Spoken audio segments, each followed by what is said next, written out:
이번 사경회에 하나님이 여러분들의 기도를 들으시고 또 저희 교회 성도들도 기도를 하고 있는데 들으시고 은혜 충만히 내려줄 줄로 믿습니다.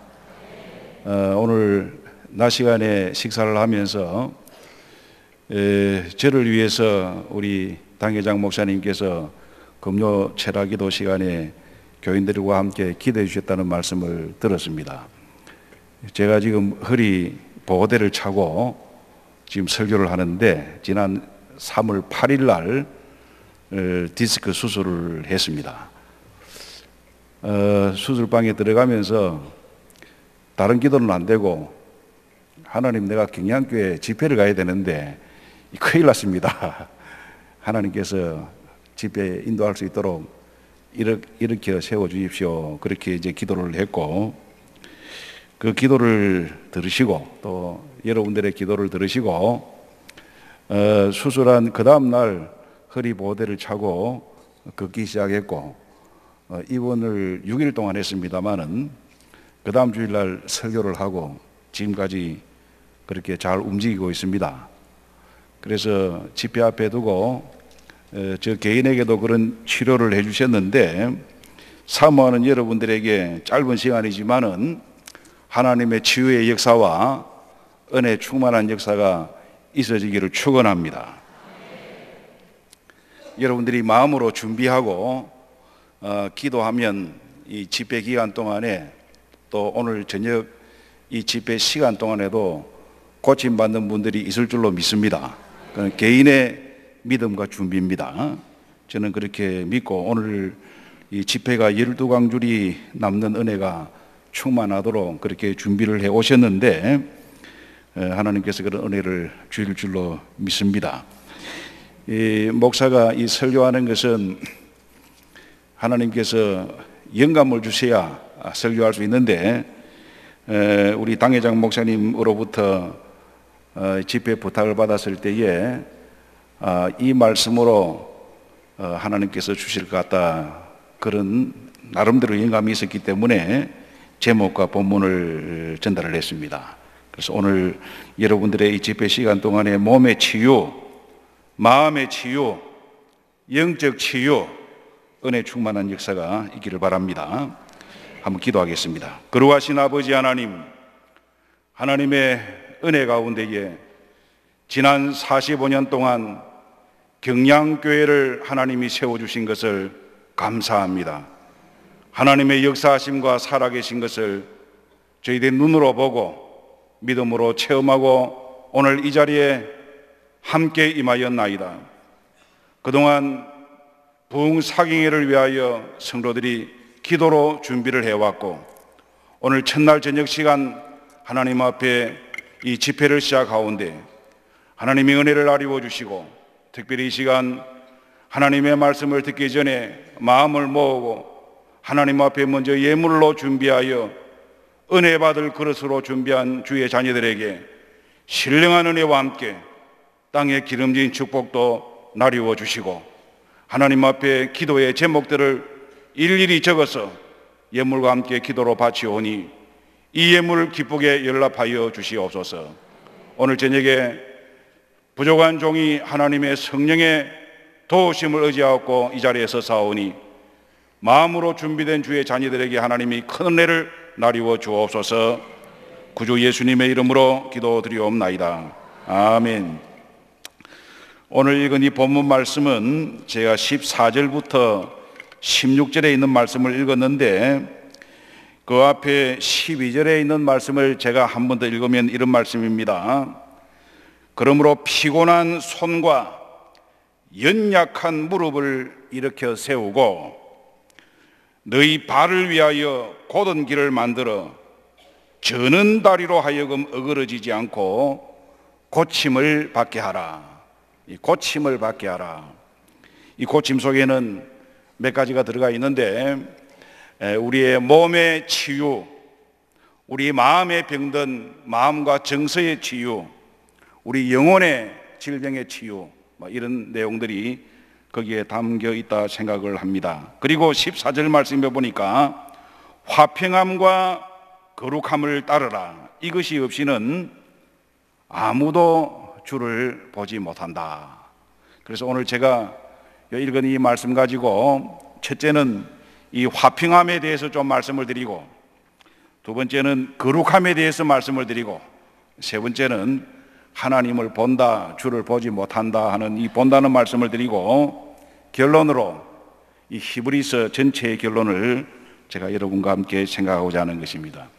제 어릴 때에는 이 부흥회가 그냥 만담식 부흥회가 아니라 부흥사경회라 그렇게 해서 성경을 연구하고 전하는, 성경을 연구하는 그런 부흥회였습니다. 그래서 오늘 저녁에 이 히브리서 전체를 제가 한번 요약을 해서 여러분과 함께 생각하고자 하는 것입니다. 첫째로 이 화평에 대해서 말씀을 드리려고 하면은, 영어로 보면은 이 화평이 너무나 잘 아는 대로 피스입니다. 피스. 헬라 말로는 에이레이네인이라고 하는 말인데, 이 피스라고 하는 영어의 뜻을 사전에서 살펴보면은 조용하다, 평온하다, 어지럽지 아니하고 소란하지 않다, 그리고 콩코드, 일치, 조화를 이룬다, 뭐 이런 내용들이 화평이라고 하는 뜻의 말씀입니다. 그런데 이 말씀은 사람과 사람 사이의 관계, 시끄럽지도 아니하고 조화를 잘 이루고, 또 교회 안에서 성도와 성도들 사이의 관계, 뭐 이런 내용들로 우리가 생각해 볼 수가 있는데, 화평이 없는 곳에는 분쟁이 있습니다. 그리고 분쟁이 있는 교회의 대표는 우리가 성경에서 보면은 고린도 교회를 살펴볼 수가 있는 것입니다. 교회가 화평해야 되는데 교회 안에 분쟁이 있습니다. 오늘 이 설교 주제와 일치되게 특송이 거룩한 성 찬양을 했고, 그 다음에는 샬롬 중창당이 또 찬양을 해서 은혜를 받았는데, 예루살렘 평화의 땅입니다. 샬롬 평강입니다. 교회 안에 평강이 있어야 되고 교회 안에 화평이 있어야 되는데, 교회 안에 분쟁이 있고 평화가 없고 일치가 없는 이런 안타까운 현실들이 오늘 한국 교회도 있고 여러 교회들이 있다는 말씀입니다. 이것은 비단 오늘 현재 한국 교회의 몇 교회의 문제가 아니라 우리 예수님의 제자들 사이에서도 서로 분쟁이 있었기 때문에 예수님이 마지막 겟세마네 동산에서 기도하면서 아버지여, 저들도 우리와 같이 하나이 되게 하옵소서, 그런 기도를 우리 예수님께서 하셨던 것입니다. 오늘 여기 본문에 나타나는 화평이라고 하는 말을 아주 좁은 의미로 적용을 한다고 하면은 모든 사람과 화평하라, 사람과 사람 사이의 화평을 여기에 말씀을 하고 있고, 그 근저에는 사람과 사람 사이의 화평이 있기 위하여서는 개별적으로 우리가 하나님과 먼저 화목해야 된다 하는 이런 뜻을 담고 있는 것입니다.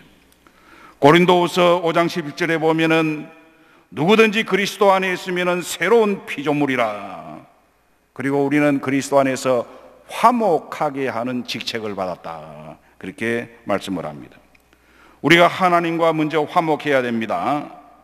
그리고 화목하게 하는 직책을 받은 자로서 성도와 성도 사이에 화목을 이루고 서로가 화목해야 되는 하나님 앞에 이 책임을 감당을 해야 되는데, 데살로니가 전서 5장 13절에 보면은 사랑 안에서 서로 귀하게 여기고 너희끼리 화목하라, 그렇게 말씀했고, 또 마가복음에 보면은 너희 속에 소금을 두고 화목하라 그랬습니다.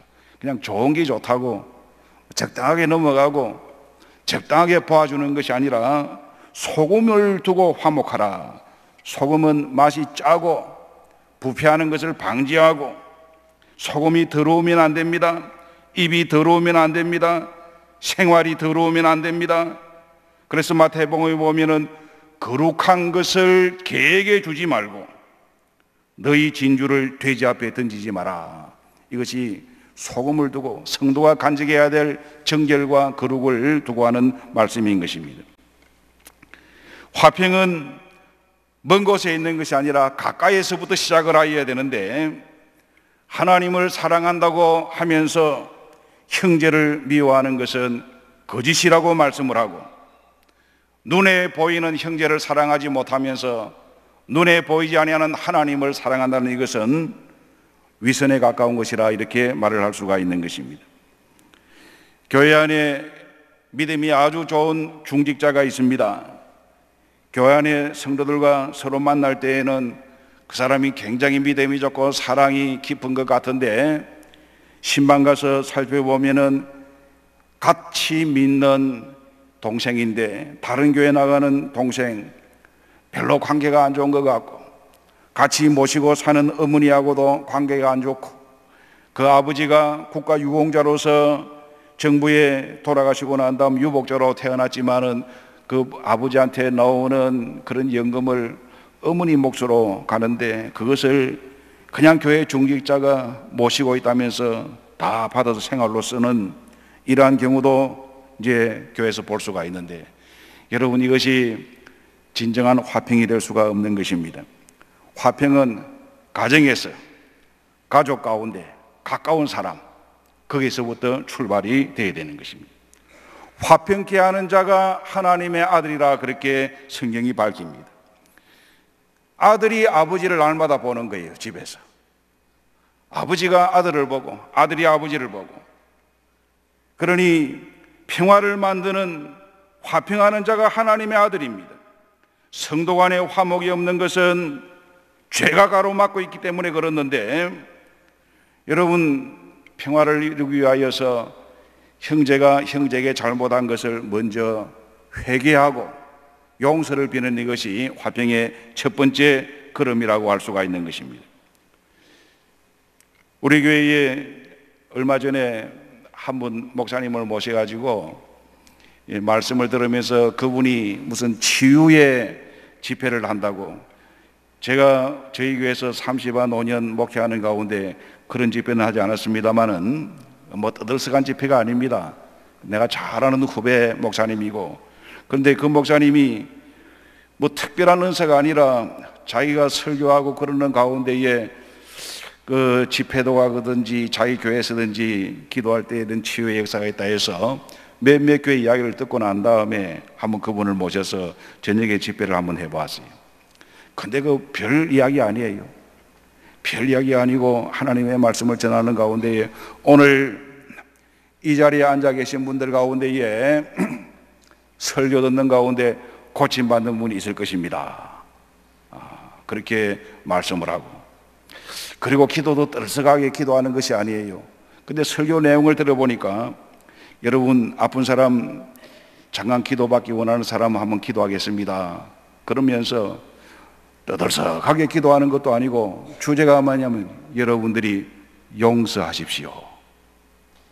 여러분들이 용서하면 잘못한 것에 대해서 다른 사람에게 용서하고 여러분 자신이 용서하게 되면은 여러분들이 고침을 받을 수 있습니다. 근데 그리고 목사님이 돌아갔어요. 마치고 난 다음에 하루인가 이틀 지나고 난 다음 교회 가운데에, 이거 목사님 별것 아닌데 그 기도하면서 내가 나았습니다 하는 이야기를 내가 여러 사람들한테 들었습니다. 오늘 여러분들이 용서하시기 바랍니다. 잘못한 것 있으면은 용서를 먼저 빌어야 되는 것입니다. 회개는 하나님 앞에 하는 것이지만은 내가 잘못하여서 상처를 준 경우가 있을 때에 그 사람의 마음을 풀어주어야 돼요. 잘못했다고 말을 해야 돼요. 삭개오가 예수님의 부름을 받았을 때에 그가 이렇게 예수님에게 말씀을 합니다. 예수님, 내가 남의 것 토색한 것 있으면은, 훔친 것 있으면은 4배를 갚겠습니다. 갚는 것, 이것이 풀어주는 거예요. 세례 요한은 회개의 세례를 베풀면서 너희들이 그냥 찾아놓으면 안 되고 회개에 합당한 열매를 맺어야 된다. 군인들은 강포하지 말고 옷 2벌 있는 자들은 나누어 주고 등등 회개에 합당한 열매를 맺어야 된다고 했는데, 회개는 생각만 가지고 하는 것이 아닙니다. 돌아와야 됩니다. 행동의 열매가 있어야 되는 것입니다. 그것이 용서받는 첫걸음이 되는 것이에요. 저는 영화를 잘 보는 것은 아니지만 혹 영화를 보신 분들을 위해서 잠깐 하나 소개를 드리는데, 밀양이라고 하는 영화를 어떤 장로님이 보고 감명을 받고 저한테 스토리를 이야기해서 저는 보러 갈 시간은 없었고 그 스토리를 쭉 찾아보았습니다. 이런 내용입니다. 33살 되는 그 여주인공이 남편을 잃어버리고 아들과 또 함께 남편의 고향인 밀양으로 내려갑니다. 피아니스트인데 거기서 피아노 학원을 하나 열고 새 삶을 시작을 하는데, 그곳에서 교회를 다니고 믿음 생활을 하면서 위로를 받습니다. 자기를 측은하게 보는 그러한 교인들에게 나는 하나도 불행하지 않습니다 이렇게 말을 하면서 씩씩하게 살아가는데, 어느 날 자기 아들이, 준이라고 하는 아들이 유괴를 당하여서 그냥 죽어요. 얼마나 마음이 아프겠어요. 아들을 죽인 원장을, 그 웅변학원 원장을 면회를 하고 주님의 사랑으로 용서를 해야 되겠다 하는 마음이 들어서 면회를 가서 유리창문으로 그 살인한 참 머리털이 쭈빗을 만큼 참 보기도 끔찍한 그 사람을 만나면서 말을 하는데, 내가 예수님의 사랑으로 당신을 용서하기 위해서 왔습니다. 그러니 이 사람이 아주 평안한 얼굴 하는 소리가, 용서요? 나는 이미 이 감옥 안에서 예수 믿고 하나님께 다 용서 받았는데요. 그런 이야기를 하더라는 것입니다. 이것은 영화의 장면이기 때문에 픽션이에요. 픽션. 그런 일은 있을 수 없겠지만은 오늘 우리 성도들에게는 하나 던지는 하나의 메시지가 있습니다. 저희들이 스스로 믿음의 생활한다고 하면서 착각에 빠졌어요. 하나님이 나를 사랑하시고 나는 하나님의 사랑 속에 있고 지나간 나의 모든 과거는 하나님 앞에 다 사함받았으니까 다른 사람들에 대해서는 내가 별로 양심에 가책받을 필요도 없고, 그렇게 살아가는 것은 신앙적 착각이고 잘못된 것입니다.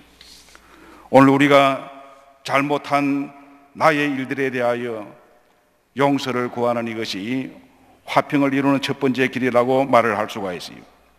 두 번째는 내가 잘못한 일이 아니라 할지라도 상대방이 나에게 잘못했을 때에 그를 용서해 줄 수 있어야 되는 것입니다. 용서는 불쌍히 여기는 긍휼의 마음에서 옵니다. 그리스도로 말미암아 우리를 자기와 화목하게 하시고 그들의 죄를 그들에게 돌리지 아니하시고 하나님이 죄를 알지도 못한 이를 우리를 위하여 대신하여 죄로 삼으신 것은 고린도후서에 있는 이 말씀인데, 용서하면 상대방에게 좋은 것을 주는 것이 아니라 내가 복을 받는 거요, 내가 고침을 받는 것이고 나를 위하여 용서해야 되는 것입니다. 그런데 이 용서는 인정과 이 상대방의 잘못을 인정하면서 용납하는 것이 용서예요. 당신이 분명히 잘못했는데 잘못했지만은 내가 용납해 준다. 중요한 원리라고 생각하는 것입니다. 우리가 성경에 보면은 우리 예수님께서 우리가 아직 죄인 되었을 때에, 내가 아직 죄인 되었을 때에 주님께서 나를 위하여 십자가에 죽어주심으로 나의 죄를 사해 주셨으니까, 에베소서 2장에 있는 이 말씀 여러분 한번 제가 읽어드리겠습니다. 그러므로 생각하라. 너희가 그때에는 육체로 이방인과 할례받지 아니하는 사람에 불과하였고 그리스도 밖에 있었고 이스라엘 밖의 사람으로 하나님의 언약에 대하여서는 전혀 상관이 없는 외인이요, 이 세상에는 소망도 없고 하나님도 없는 자이더니 이제는 너희가 그리스도 안에 있는 하나님 그리스도 안에서 그리스도의 피로 가까워졌느니라. 그는 우리의 화평이시라. 예수 그리스도의 피로 사함을 받은 우리이기 때문에 내 가까운 사람, 내 가족 한 사람, 내 친척 한 사람, 성도 한 사람이 나에게 상처를 준 것에 대하여 주님의 사랑으로 용서해 줄 때에 내가 치료를 받습니다. 내 마음의 치료가 되고, 내 몸의 치료가 되고, 내 영혼의 치료가 되고, 그리고 이 화평의 세 번째 원리는 그리스도 십자가 안에서 주님의 사랑을 깨달을 때에 바른 섬김이 있게 되고, 이 섬김 속에서 바로 영적 치유를 받게 되는 것입니다. 제가 이제 우리 교회에 오래 사역을 하는 가운데에 여러 중직자들과 또 여러 봉사하는 사람들을 목사님들이 다 경험하지 않습니까? 장로님으로 취임을 받고 임직을 받고 또 장립비사로 권사로 취임을 받고 난 다음에 섬김의 자세가 아니라 내가 장로기 때문에, 내가 권사기 때문에 섬김을 받으려고 이렇게 하세요, 이렇게 하세요, 이렇게 하세요, 교인들에게 그래 이야기를 하는 가운데에 상처를 주기도 하고 본인의 모습이 겸손하게 보이지 않는 그런 경우를 보게 되는 것입니다. 거기에서는 화평이 있을 수가 없습니다. 참된 교회의 화평은 주 안에서 나를 나려놓고 섬기는 자세로서 그리 될 때에 화평이 이루어지게 되는 것입니다. 두 번째로, 여러분 거룩함에 대하여 한번 생각을 해보십시다.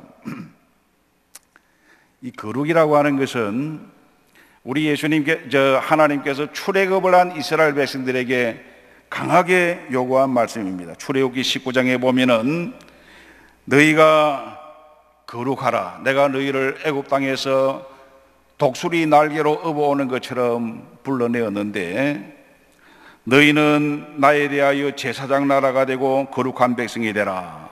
그리고 레위기서에 보면은 반복해서 하는 말씀이 내가 거룩하니 너희도 거룩하라. 하나님이 하나님의 백성에게 주시는 요구가 거룩입니다. 이 거룩이라고 하는 히브리 단어는 카도시라고 하는 말인데, 이 카도시라는 이 말에 두 가지 의미가 있습니다. 사람에게 거룩이라고 하는 말을 쓸 때에는 어떤 뜻이 있느냐 하면은 우리 사람을 하나님 앞에 헌신한다, 나를 하나님 앞에 헌신한다. 그러니까 나는 다른 사람들하고는 분리가 되고 구별되어서 나의 삶을 하나님 앞에 드린다 할 때 그 사람이 거룩한 사람이 되는 것입니다. 어떤 물건을 거룩하게 한다고 할 때에는 이 물건을 특별히 성별하여서 다른 데 쓰지 아니하고 하나님을 위하여 쓰는 물건으로 만든다. 그럴 때에 그 물건이 거룩한 물건이 되는데, 레위기서에 볼 때에 레위기서에 하나님께서 성막을 만들고 성소를 만들고 성소 안에 있는 여러 가지의 거룩한 기물들을 만들 때에 그 기물들을 관유를 찍어서 거기에 바르고, 이것은 성별의 표입니다.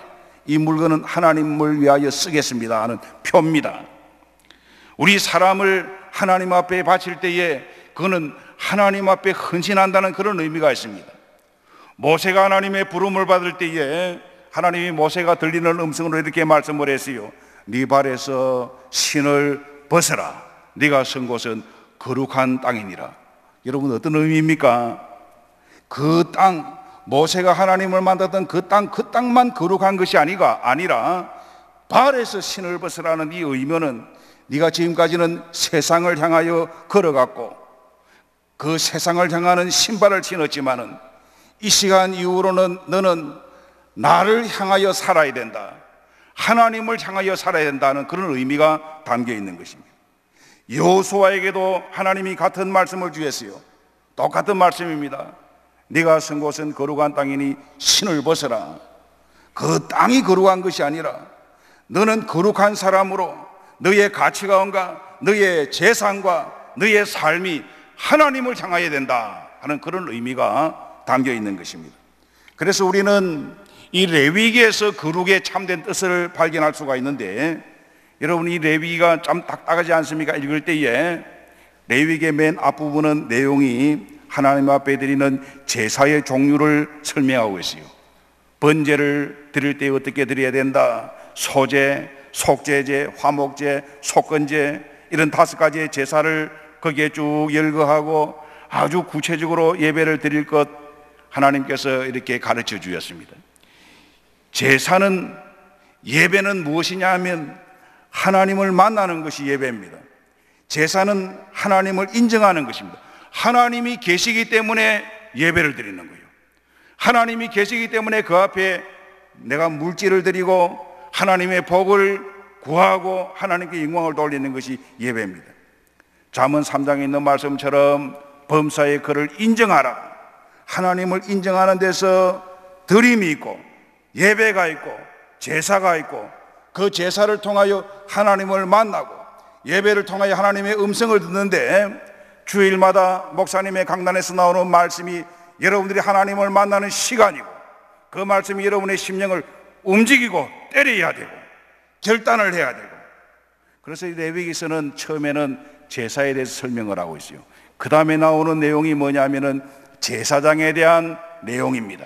제사장은 하나님 앞에 이렇게 제사를 집정해내야 되는데, 아론과 그의 아들 제사장이 이 제사장의 직분을 받을 때에 첫 위임식을 이렇게 해야 된다.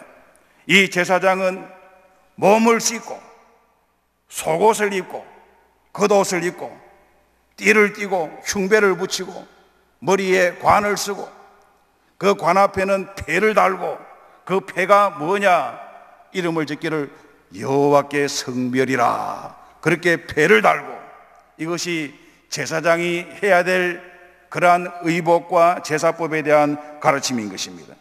그걸 통하여서 하나님을 만납니다. 그래서 레위기에서 참된 거룩을 볼 수 있어요. 거룩은 성별되어야 되고, 사람이 성별되어야 되고, 시간을 성별하여서 하나님을 만나고, 그 거룩함 속에서 하나님이 응답을 하게 되는 것입니다. 그래서 이 거룩의 중요한 원리 가운데 하나가 뭐냐면은 구별되는 거예요.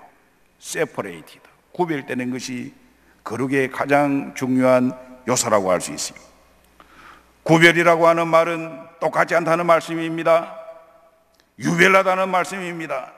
세상 사람과 다르고, 말도 다르고, 행동도 다르고, 생각도 다르고, 그래서 바울 사도는 이것을 자기에게 적용하고 교인들에게 가르치기를, 이제는 내게 사는 것은 그리스도다, 그렇게 말을 했어요.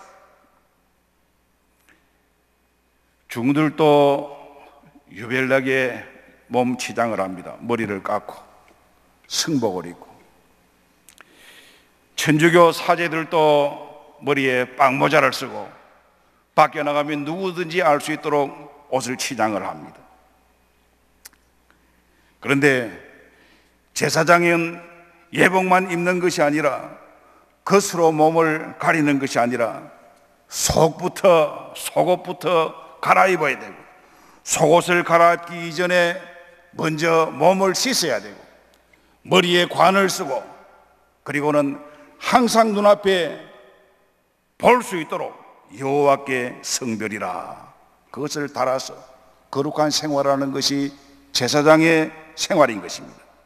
그럴 때 거기에서 하나님의 만남이 있고 역사가 나타나게 되는 것입니다.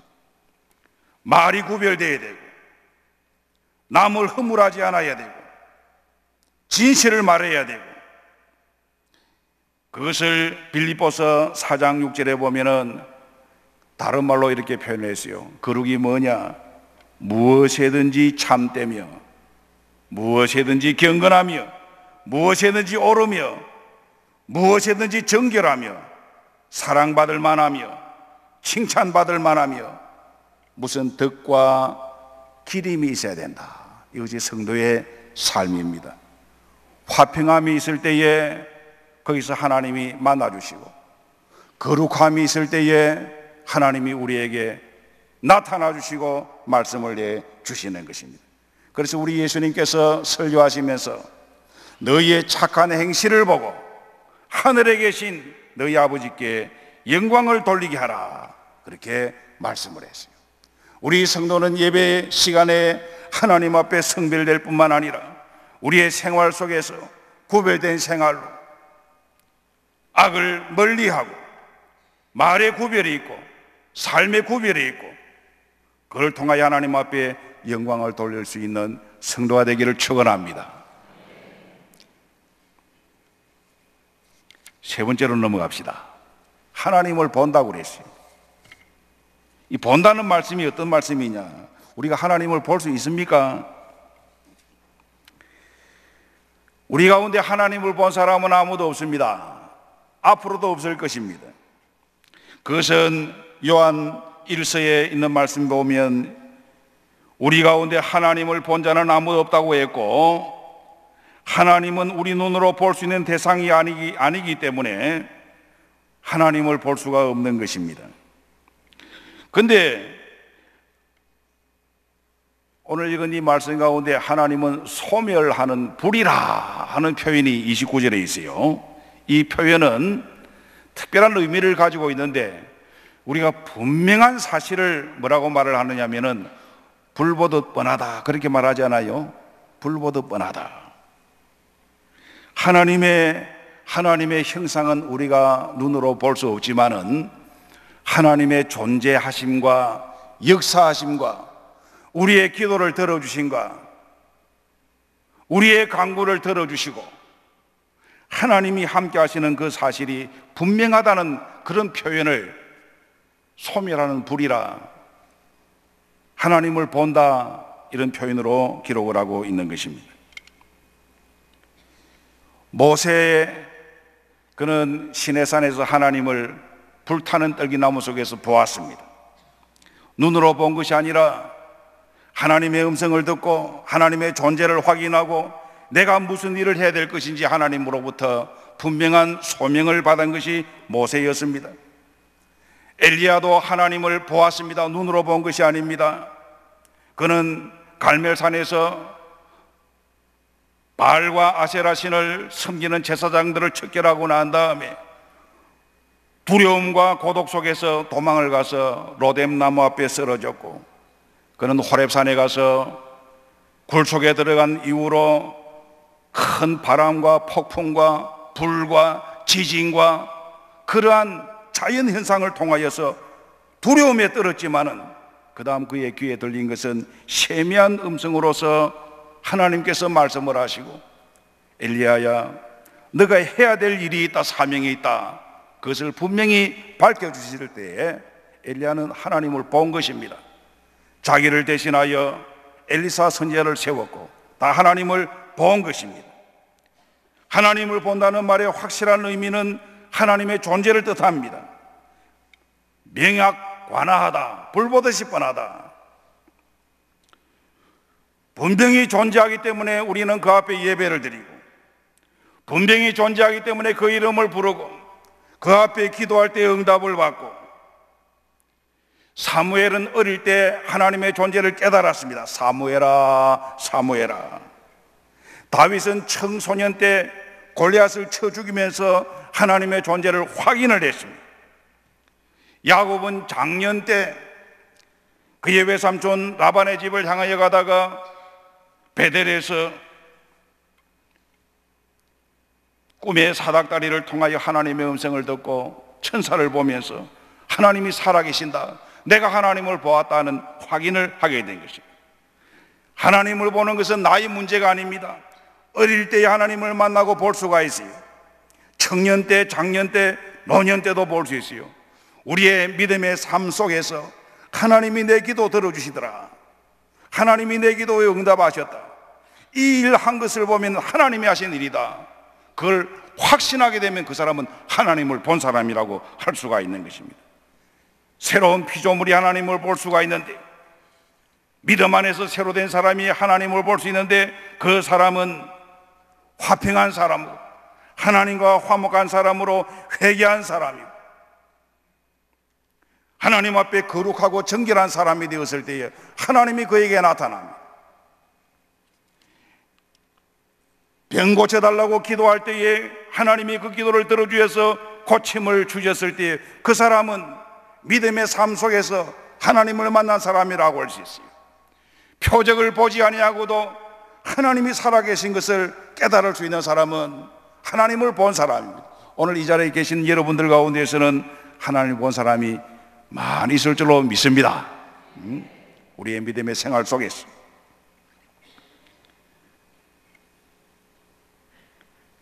너무 영적으로 피곤할 때 하나님을 보지 못하는 경우도 있는데, 여러분 욥의 경우를 보면은 욥이 얼마나 고난이 많았는지 하나님 앞에 이렇게 표현한 적이 있습니다.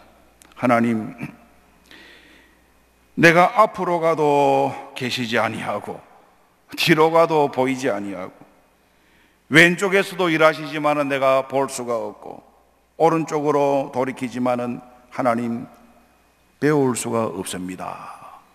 여러분, 너무 고통이 심하고 너무 감당할 수 없는 환난이 있을 때에 이런 표현을 하는 경우도 있는 것입니다.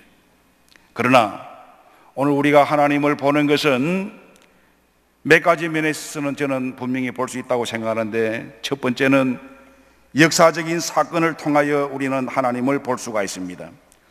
구약 성경의 역사는 우리에게 거울이 되는데, 특별히 고린도 교인들에게 바울 사도가 가르친 것이 뭐냐? 너희들이 40년 광야 생활하는 동안에 음행하고 하나님을 시험하고 하나님을 원망하고 그 결과에 우리의 조상들이 하나님 앞에 망하였지 않느냐?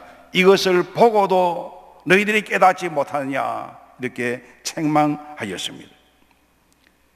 이것은 역사적인 지난 날들을 통하여 우리가 깨달아 볼 수 있는 하나님의 한 모습입니다. 또 하나님을 볼 수 있는 것은 환경을 통하여서 하나님을 볼 수가 있습니다. 기드온이 사사로 부름을 받았을 때에 하나님이여, 내가 사사의 이 일을 감당할 수가 있습니까? 그럴 때 하나님께서는 환경의 표적을 통하여서 하나님이 살아계신 것을 보여주셨어요.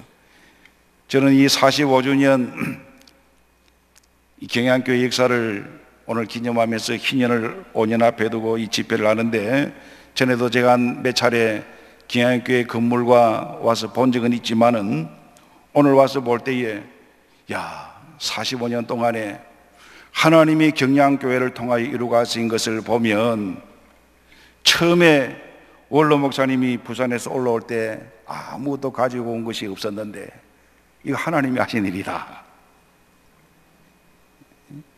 하나님이 경양교회를 통하여 역사를 하고 계신다. 하나님의 능력이 여기에 계신다. 저는 볼 수가 있어요. 저도 원로 목사님을 통해서 영적 감화를 받고 72년도에 고려신학대학에 이제 입학을 하게 됐는데, 그리고는 79년도에 목사 장립을 받았습니다. 내년이면 40년이 되네요. 40년 동안에 저는 떠들썩한 그런 부흥사도 아니고, 그러지만은 한 교회에, 저희 교회에 지금 한 34년 가까이 있으면서 하나 느끼는 바가 있어요. 지난 세월을 통하여 부족하지만은 하나님이 하신 일들을 볼 때에 하나님은 살아계십니다. 하나님은 내 기도 들어주시고 하나님은 우리와 함께 하시고 하는 것을 저는 느끼면서 부족하지만은 자신감을 가지고 하나님 앞에 목회를 하고 있는 것입니다. 하나님이 하신 일들은 볼 수가 있어요. 특별한 기적이 아니더라도 믿음의 눈으로 볼 때에 오늘 우리에게 화평함과 하나님 앞에 거룩함, 구별됨이 있으면 우리의 삶 속에서 하나님의 존재를 눈으로 보는 것처럼 명확관하게 볼 수가 있는 것입니다. 그 선결 조건이 화평이 있어야 돼요. 그 선결 조건이 하나님 앞에 구별됨이 있어야 되는 것입니다. 앞서 말씀드린 대로 오늘 히브리서 전체를 결론을 내린다고 했는데 한 장 한 장 말씀을 드리지 않으려고 합니다.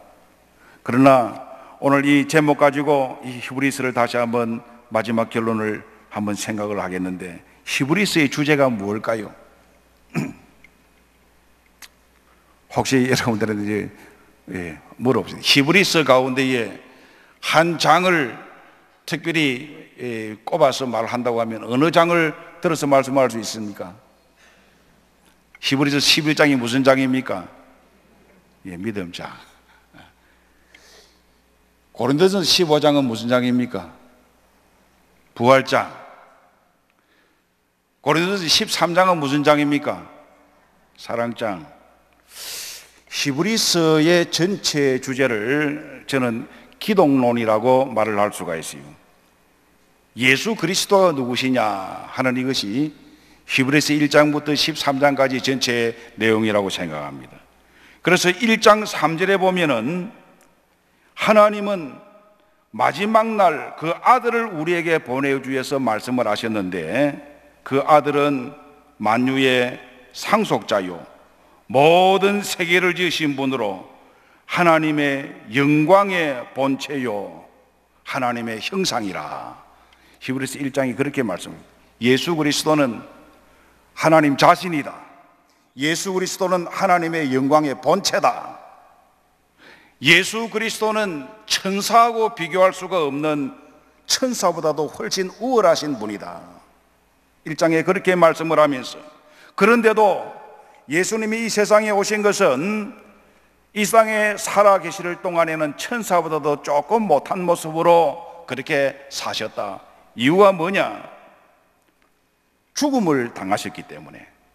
천사는 죽지 않는데 예수님이 죽음을 당하신 이유가 뭐냐면은 우리 인생들을 위하여, 죽음의 종로로 타는 우리들을 구원하기 위하여, 우리를 죽음에서 해방시키고 구원하시기 위하여 잠깐 동안 천사보다 못한 모습으로 오셨다. 그것이 1장과 2장에 나타나는 말씀입니다.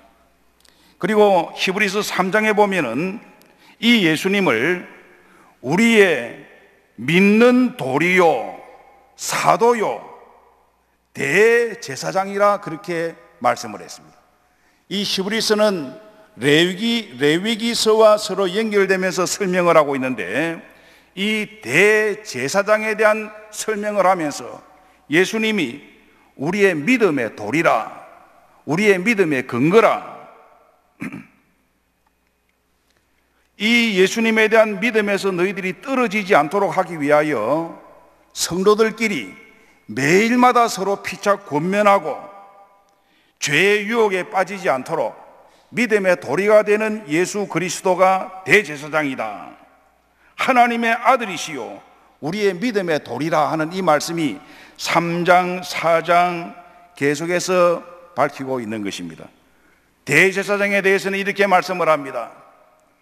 레위기에 나타나는 대제사장은 아론과 그의 아들들이 세습을 이어서 내려오는 대제사장인데, 예수님이 대제사장이 된 것은 레위 지파의 아론의 그 족보를 받은 대제사장이 아니라 아브라함 시대부터 있었던 멜기세덱의 반열을 쫓은 대제사장이다.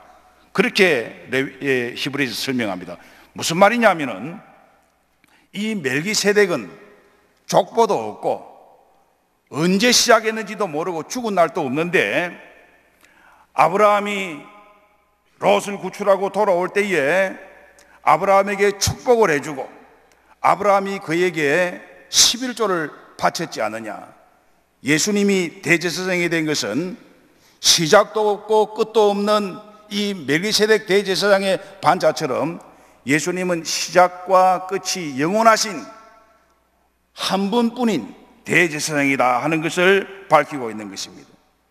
그러면서 10장 23절에 보면은 우리는 우리를 위하여 이 땅에 오신 대제사장 예수 그리스도에 대한 믿는 도리를 굳게 잡고 사랑과 선행으로 서로 격려하자, 그렇게 말을 하고 11장이 연결이 되는 것입니다.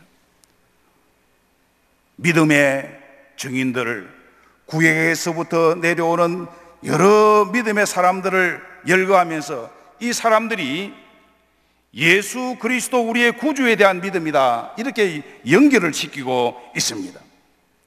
이 믿는 도리를 굳게 잡고 우리는 이 믿음의 허다한 구름과 같이 둘러싸여 있는 허다한 증인들이 있으니 믿음의 주가 되시고 온전케 하신 이인 예수 그리스도를 바라보자. 12장에 이렇게 말씀을 하고, 구름 같은 증인들, 구약시대에 살았던 많은 사람들이 믿음을 이룰 수밖에 없는 가운데서도 하나님의 약속을 믿었던 그 믿음의 증인들, 예수 그리스도가 하나님의 본체시고 우리의 대제사장으로서 자기 자신이 십자가에 죽어주심으로 우리를 죄에서 구원하여 주시고 영원한 생명으로 인도하시는 그 예수님에 대한 믿음을 잃어서는 안 된다.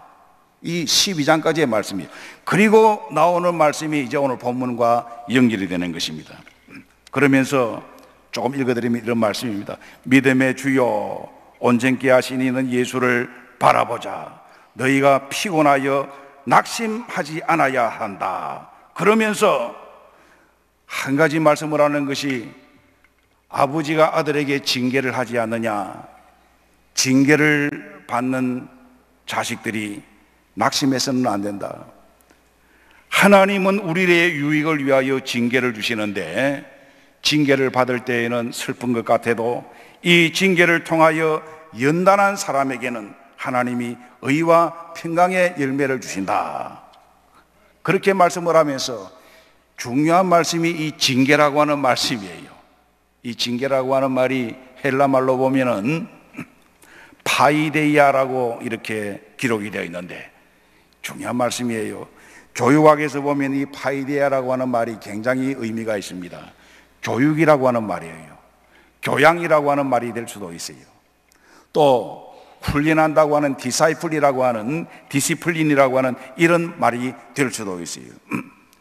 징계, 믿음의 훈련이라는 이 말씀입니다.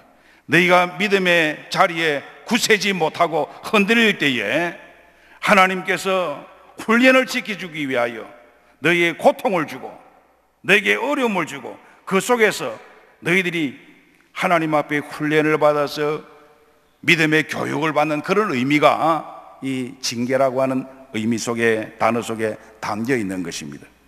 앞에 믿음의 장을 설명을 하고 구름같이 둘러싼 허다한 증인들을 이래 설명하는 가운데에 그들이 어떻게 믿음을 지켰느냐, 고난 속에서 그리스도에 대한 믿음을 지키고 왔는데 너희에게도 하나님께서는 믿음을 주시기 위하여 너희들이 약하여져서 넘어질 때에 믿음이 어그러지고 저는 다리가 되어지지 않도록 하나님께서 너희들을 훈련을 시킨다, 너희들을 연단시킨다 하는 그런 의미가 이 파이데이아, 징계라는 말 속에 담겨 있는 것입니다.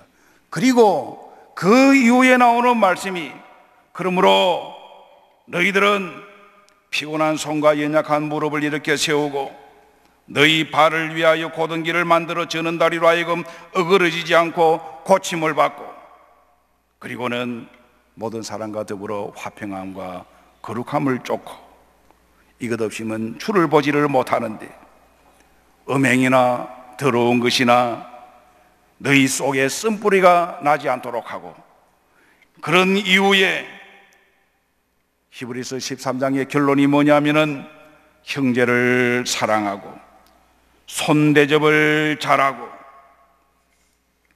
너희들은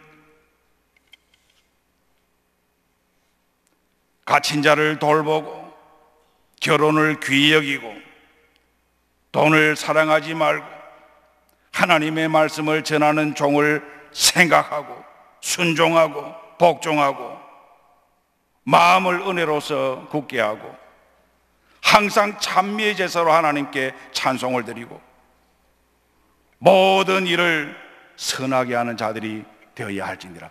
믿는 성도의 삶의 원리를 마지막에 이렇게 밝히고 있는 것입니다. 사랑하는 성도 여러분, 거룩함과 화평함을 따르라, 이 말씀을 오늘 여러분들의 마음속에 새기기를 바랍니다. 그리고 하나님의 살아계신 것을 눈으로 볼 것이 아니라 여러분의 삶 속에서 하나님이 하신 일들을 통하여 확인하고 흔들리지 마시기를 바랍니다. 모세가 하나님의 처음 부름을 받을 때에 하나님이 이런 말씀을 했어요. 모세야, 네가 이 산에서 나를 다시 이 백성들과 함께 경배할 것이라. 이것이 내가 너를 보낸 증거니라. 모세가 하나님의 첫 소명을 받을 때에는 긴가민가하고 믿어지지 않았습니다. 내가 이 일을 감당할 수가 있습니까? 아니다. 너 할 수 있다. 말 못하지 않습니까? 너 형 아론이 있지 않느냐? 그래도 못하겠습니다. 그럼 네 증거를 주겠노라.